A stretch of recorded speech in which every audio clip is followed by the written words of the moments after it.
नमस्कार दोस्तों, आपका स्वागत है आज के मुख्य समाचारों में। दोस्तों, आज देश भर से कई बड़ी न्यूज़ निकल कर आ रही है। सभी बड़ी खबरों के बारे में एक एक करके विस्तार से आपको बताएंगे। उससे पहले दोस्तों, अगर आप भी देश में निष्पक्ष पत्रकारिता का समर्थन करते हैं तो इस वीडियो को लाइक कर दें। साथ ही हमारे चैनल को सब्सक्राइब करके बेल आइकन को जरूर दबा दें, जिससे देश में निष्पक्ष पत्रकारिता करने वाले पत्रकारों का मनोबल बढ़े तथा वे ज़्यादा से ज़्यादा निष्पक्ष पत्रकारिता कर सके और साथ ही आम गरीब जनता की आवाज़ उठा सके। दोस्तों, अब बात करते हैं आज की सभी बड़ी खबरों के बारे में एक एक करके विस्तार से।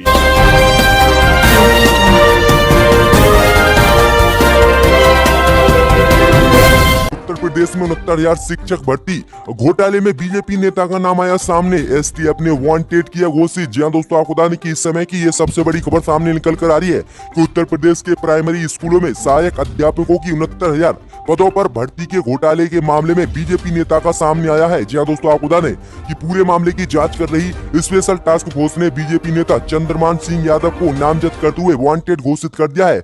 आपको बता दें कि 2 टॉपर समेत 11 लोगों की गिरफ्तारी के बाद बीजेपी नेता चंद्रमान यादव पर भी शिकंजा कस गया है। जी हां दोस्तों, आपको बता दें कि चंद्रमान यादव ही टीईटी का पेपर लीक करवाता और प्रत्येक बच्चे से कई कई लाख रुपए लेता था। वहीं आपको बता दें कि बीजेपी नेता चंद्रमान यादव से 180 मोबाइल फोन बरामद हुए हैं, वहीं 200 सिम भी बरामद हुए हैं। खास बात यह है कि पिछले हफ्ते ही चंद्रमा जमानत पर जेल से छूटा था। शिक्षक भर्ती में नाम उछलने के बाद से ही वह फरार चल रहा था। वहीं आपको बता दें कि इससे पहले भी इसने कई पेपर को लीक करवाया था। तो आप बताइएगा कि किस तरह से बीजेपी की सत्ता में खुद बीजेपी के नेता ही किस तरह से बड़े बड़े घोटाले कर रहे हैं और बच्चों के जीवन से खिलवाड़ कर रहे हैं और लोगों को पेपर लीक करवाकर उनको पास करा रहे हैं। तो बीजेपी सत्ता में बीजेपी नेता का ये बड़ा खुलासा हुआ है और उत्तर प्रदेश सरकार देखने की इसके खिलाफ क्या कार्रवाई करती है। दोस्तों, अगली बड़ी खबर की ओर तो जनसंवाद रैली को संबोधित करते हुए राजनाथ सिंह बोले, जल्द पीओके के लोग भी कहेंगे कि पाकिस्तान छोड़ भारत में होना चाहते हैं शामिल। जब दोस्तों, आपको बता दें कि कोरोना महामारी के बीच भाजपा ने वर्चुअल रैली की शुरुआत की है। जम्मू के लिए भाजपा की जनसंवाद रैली को वीडियो कॉन्फ्रेंसिंग के जरिए संबोधित करते हुए रक्षा मंत्री ने बड़ा बयान दिया है। रक्षा मंत्री ने कहा कि भारत और चीन के बीच विवाद सुलझाने के लिए सैन्य और कूटनीति स्तर पर बातचीत चल रही है। चीन भी इस मुद्दे का हल चाहता है। वहीं आगे रक्षा मंत्री ने कहा कि भारत पूरी तरह सुरक्षित है। उन्होंने बताया कि जुलाई में राफेल विमान की पहली खेप भारत आ जाएगी। साथ ही उन्होंने ये भी साफ किया है कि भारत ये विमान अपनी सुरक्षा के लिए खरीद रहा है, किसी को डराने के लिए नहीं। वहीं आगे रक्षा मंत्री राजनाथ सिंह ने कहा कि हम अगले 5 साल में जम्मू कश्मीर की तस्वीर इतनी बदल देंगे कि पीओके से मांग होगी कि हम भारत के साथ रहना चाहते हैं, पाकिस्तान के साथ नहीं। उन्होंने कहा कि जिस दिन ऐसा होगा उस दिन हमारे संसद का भी ये संकल्प पूरा हो जाएगा कि हम पीओके लेकर रहेंगे। तो ये काफी बड़ी बात जो है राजनाथ सिंह ने वर्चुअल रैली में कही है। किसी भी पर तो दोस्तों, अगली बड़ी खबर की ओर तो टूट सकता है ट्रंप का दूसरी बार सत्ता का सपना। चुनावी सर्वे में विपक्षी पार्टी के नेता बिडेन को शानदार बढ़त। वहीं डोनाल्ड ट्रंप को अमेरिका में नहीं मिल रहा है बहुमत। सर्वे जी दोस्तों, आपको बता दीजिए काफी बड़ा झटका डोनाल्ड ट्रंप को लगा है कि अमेरिका में नवंबर में होने वाले राष्ट्रपति पद के चुनाव में डोनाल्ड ट्रंप के दूसरी बार जीतने और दूसरी बार सत्ता पर कब्जा करने का सपना टूट सकता है। कोरोना संकट और जॉर्ज फ्लॉयड के मामले से निपटने के तरीके ने ट्रंप के करियर को दांव पर लगा दिया है।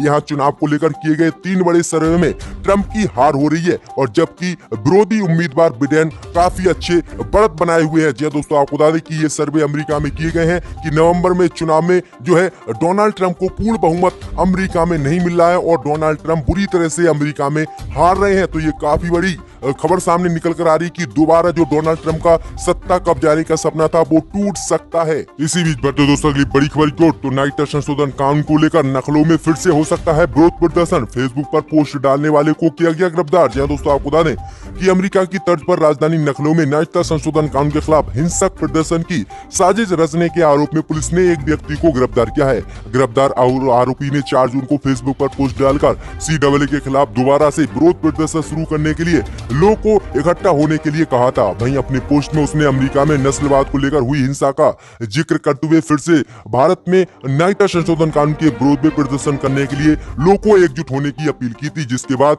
पुलिस ने इनके खिलाफ FIR दर्ज की और IPC की धारा 505 और IT की एक्ट 66F के तहत FIR दर्ज की गई है। वहीं इनको आपको बता दें कि विराम खंड 4 निवासी अफसर अहमद इनका नाम है, जिन्होंने फेसबुक पर पोस्ट डाली थी, लेकिन योगी पुलिस ने उन्हें तत्काल गिरफ्तार कर लिया है। तो ये काफी बड़ी अपडेट है। इसी बीच बढ़ते दोस्तों अगली बड़ी खबर की ओर तो नेहरू इंदिरा गांधी के राज्य में सिर्फ कांग्रेस नेताओं की चमचों की गरीबी हुई दूर। नितिन गडकरी, जी दोस्तों आपको बता दें कि केंद्रीय मंत्री नितिन गडकरी ने देश की जनता की बदहाली के लिए कांग्रेस की पिछली सरकारों को जिम्मेदार ठहराया है। जी दोस्तों आपको बता दें कि बीजेपी नेता ने कहा कि कांग्रेस के नेताओं ने गरीबी हटाने की बात की, मगर जनता की गरीबी नहीं गई, बल्कि पार्टी नेताओं और चमचों की गरीबी दूर हुई। केंद्रीय सड़क परिवहन एवं राज्य मार्ग मंत्री नितिन गडकरी ने गुजरात की वर्चुअल रैली में कहा कि कांग्रेस ने 70 साल में गरीबी हटाओ का नारा दिया, लेकिन देश के गरीब किसान मजदूरों की गरीबी नहीं दूर हुई, बल्कि कांग्रेस पार्टी के कार्यकर्ताओं और नेताओं और चमचों की गरीबी जरूर दूर हो गई। गडकरी ने कहा कि 1947 से लेकर 2020 के बीच कांग्रेस को 55 से 60 साल तक देश चलाने का मौका मिला था, लेकिन केंद्र ने राज्य और निगमों तक कांग्रेस की सरकार रही। पंडित जवाहरलाल नेहरू ने देश के विकास के रूप का सोशलिस्ट कम्युनिस्ट मॉडल चुना। नेहरू जी चले गए और फिर इंदिरा गांधी आई, उन्होंने भी गरीबी हटाओ का नारा दिया, लेकिन देश से गरीबी नहीं हटी और इसके लिए सिर्फ कांग्रेस जिम्मेदार है। आज मोदी सरकार है और मोदी सरकार अच्छे काम कर रही है और देश जल्द से जल्द गरीबी से उबर जाएगा। तो ये काफी बड़ा बयान बीजेपी नेता नितिन गडकरी ने दिया है। इसी बीच बढ़ते दोस्तों अगली बड़ी खबर की ओर तो सुशांत सिंह राजपूत की पोस्टमार्टम रिपोर्ट आई सामने। दम घुटने से हुई थी एक्टर सुशांत सिंह राजपूत की मौत। जी दोस्तों आपको बता दें ये काफी बड़ी खबर सामने निकल कर आई है कि सुशांत सिंह राजपूत ने कल अपना सुसाइड किया था, जिसके बाद उनकी पोस्टमार्टम रिपोर्ट आज आई है और पोस्टमार्टम रिपोर्ट में साफ कहा गया है कि जो है सुशांत सिंह राजपूत के दम घुटने से मौत हुई है। वहीं आपको बता दें कि इसी मामले को लेकर उनके परिवार और उनके मामा ने सवाल खड़े किए हैं। उनके मामा ने कहा है कि इस मामले की सीबीआई जांच हो, क्योंकि सुशांत राजपूत ऐसा कभी नहीं कर सकता, वो ऐसा लड़का नहीं था, वो खुदकुशी कभी नहीं कर सकता था। वहीं आपको बता दें कि उनकी लाश एक कमरे में लटकी मिली थी, जिसके बाद मौके पर पुलिस पहुंची थी और पुलिस ने शुरुआती जांच में इस मामले को आत्महत्या करार दिया था। हालांकि अभी तक उनके घर से किसी भी तरह का सुसाइड नोट नहीं मिला है। तो उनके मामा ने कहा है कि ये एक हत्या भी हो सकती है और इसकी हम जांच चाहते हैं। तो देखते हैं कि अगले पुलिस जांच करती है या नहीं। इसी बीच बढ़ते दोस्तों अगली बड़ी खबर की ओर तो कोरोना महामारी को लेकर अरविंद केजरीवाल पर बीजेपी का तीखा हमला। कहा सिर्फ टीवी पर आने से कुछ नहीं होता। जी दोस्तों आपको बता दें कि राजधानी दिल्ली में लगातार बढ़ते कोरोना संक्रमण के मामले और सरकार की नाकामी कोशिश पर बीजेपी ने आज हमला बोला है। दिल्ली बीजेपी अध्यक्ष आदेश गुप्ता ने सीएम केजरीवाल पर तीखा हमला बोला। उन्होंने कहा कि संकट के वक्त टीवी पर आने से बात नहीं बनती, जमीन पर केजरीवाल को काम करना पड़ेगा। उन्होंने कहा कि छोटे और मिडिल नर्सिंग होम को कोविड-19 अस्पतालों में बदलने से दिल्ली में हालात और खराब हो जाएंगे।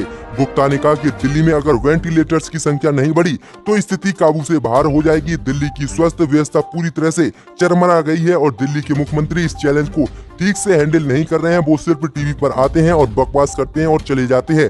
इससे कुछ नहीं होता। अगर आपको महामारी से बचाना है लोगों को तो आपको जमीनी स्तर पर काम करना होगा। तो ये काफी बड़ा हमला जो है बीजेपी ने केजरीवाल पर बोला है। इसी बीच बढ़ते दोस्तों अगली बड़ी खबर की ओर तो सीएम योगी आदित्यनाथ ने दिए निर्देश। उत्तर प्रदेश के सभी शिक्षकों के कागजातों की होगी जांच। जी दोस्तों आपको बता दें ये काफी बड़ी खबर सामने निकल कर आ रही है कि उत्तर प्रदेश के मुख्यमंत्री योगी आदित्यनाथ ने अनामिका शुक्ला के मामले के सामने आने के बाद अब उत्तर प्रदेश में सभी स्कूलों के शिक्षकों के दस्तावेज जांच करने के लिए आदेश दे दिए हैं। जी दोस्तों आपको बता दें कि उत्तर प्रदेश की योगी आदित्यनाथ सरकार ने एक समर्पित टीम बनाने का भी निर्देश दिया है, जो सभी उत्तर प्रदेश के शिक्षकों के कागजात की जांच करेंगे और जिसके कागजात ठीक होंगे उसी को उत्तर प्रदेश में नौकरी करने दिया जाएगा। अन्यथा जिसके कागजात ठीक नहीं होंगे उसे जेल काटनी होगी। क्योंकि आप समझ सकते हैं कि एक अनामिका शुक्ला के नाम पर 25 शिक्षक भर्ती थे उत्तर प्रदेश में, जिसके घोटाले के सामने आने के बाद उत्तर प्रदेश की योगी सरकार ने यह फैसला लिया है। इसी बीच बढ़ते दोस्तों की बड़ी खबर की ओर तो मध्य प्रदेश में वायरल वीडियो मसले पर शिवराज सिंह की कड़ी कार्रवाई। दिग्विजय सिंह 11 पर